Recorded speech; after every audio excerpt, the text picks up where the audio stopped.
সকাল সকাল ঘুম থেকে উঠে লেগে পড়েছি বাড়ির কাজকর্ম করতে। কাল যেহেতু সংক্রান্তি কেটেছে, তাই আজ ঘরদুয়ার ভালো করে পরিষ্কার করতে হবে।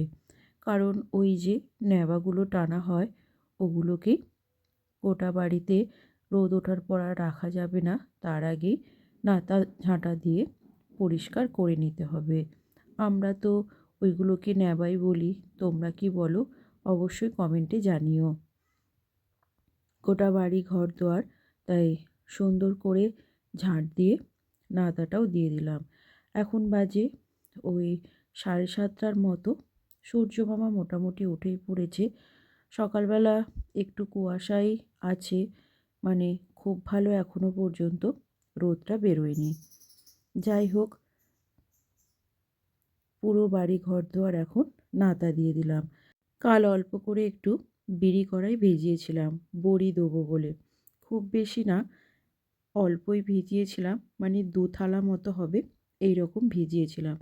কারণ বিড়ি কড়াইয়ের বড়ি দিতে বেশ সময় লাগে, আর আমি যেহেতু একা একা হাতে একাই দিই, তাই সময়টা বেশি লাগে। কারণ বিড়ি কড়াইয়ের বড়ি দিলে একসাথে সব ডাল ফেটে নেওয়া যায় না, যেমন মসুর ডাল বা খেসারির ডালে করা যায়। বিড়ি কড়াইয়ের ডাল কিন্তু অল্প অল্প করে নিতে হয় আর ফাটতে হয়।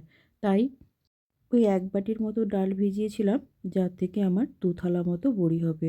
1 থালা বড়ি দিয়ে দিলাম, আর একটু ফাটিয়ে আরও একটা থালা দিয়ে দেবো।